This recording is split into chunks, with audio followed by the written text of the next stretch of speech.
All right, we're gonna do a quick update. So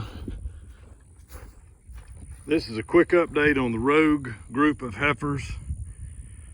All right, so this is the electric fence box that I set up for them. It's a Cyclops 8 joule output, a lot of power, and it just had 2 lines that ran all the way here.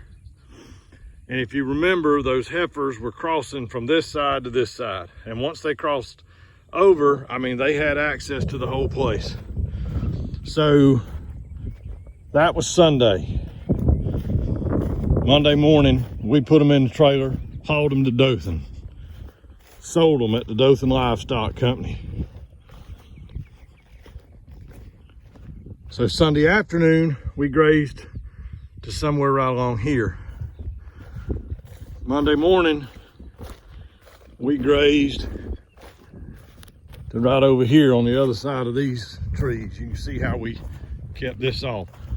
Once we moved those 4 heifers, all right, that one in particular, but that group of 4, everybody has stayed where they belong. So it's Thursday morning, and this was our setup a couple of days ago.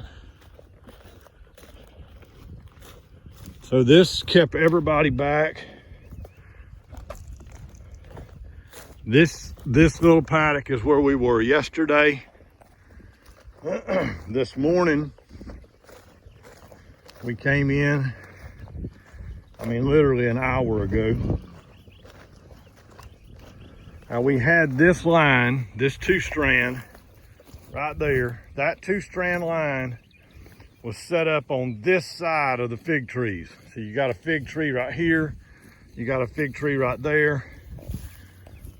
You see where that line was. I know it's tough in the sun, but it was here all the way up, okay?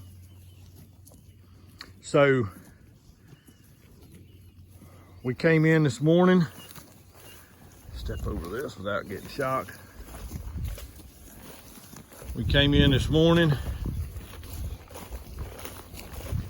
and we set up this line. All right, right there. All the way down, all the way up. Fig trees are on the right-hand side of that. We moved the cows in here. Now, we unhooked. After the cows were in here, we unhooked these. I held them real tight.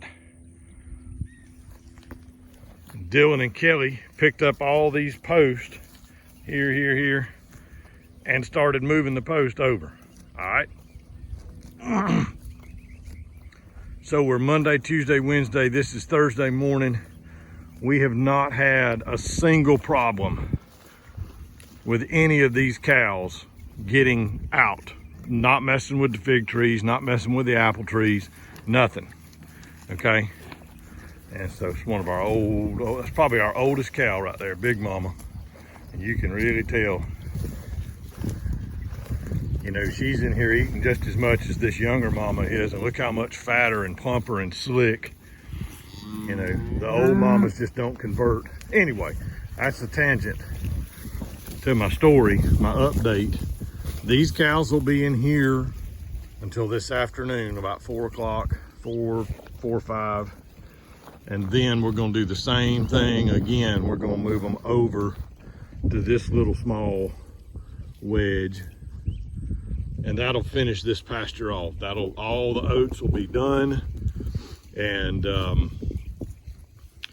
we're gonna move the cows across this pasture, all the way over across the farm, through the corral, and they're gonna end up on the very back side of the farm for about 3 or 4 days. So for farm tour day, that's April the 30th, these cattle will be up on that green grass way up there, okay? And so I had wanted them down close for farm tour day, but it's all right. I mean, they're gonna be closer to the parking lot than they are to the actual activities. But that's just the way it works sometimes. When you graze and you have a plan sketched out on paper, sometimes that plan doesn't always pan out They eat a little faster, they eat a little slower. And so I was hoping that they were going to be right here on farm tour day, but we've just worked through this a little faster than what we hoped. But the update on that little road group, getting them out of here, has calmed everybody down. Nobody's challenging the fences, nobody's eating the fruit trees, and so it's been real good. It was a very good decision to move those cows. Let's see if I can switch this around, turn this around. So, all right, let's talk about the finances of moving these cows a little bit. All 4 of those heifers were born on this farm, okay, from these mama cows. And we had, they were a year and a half old, ready to be put into our breeding program. We didn't do that because 1, they were a little bit young still, but 2, we were having so much trouble keeping them contained, and they just wouldn't comply with our system. So I had been watching the market. When you got heifers in that 600 to 700 pound range, you're not going to get any more per pound for them. Once they get beyond 700 pounds, they're really hard to sell. And so, not hard to sell, but they're just not, you're not going to make as much money per pound. And so in that 600 pound range is kind of where that maximum, I think, hits. April is a good time to sell them. They're plump. You're coming off of the winter. The winter grazing here is really good. And so just a good time to sell those cattle. I was hoping to get $800 a piece for those, okay?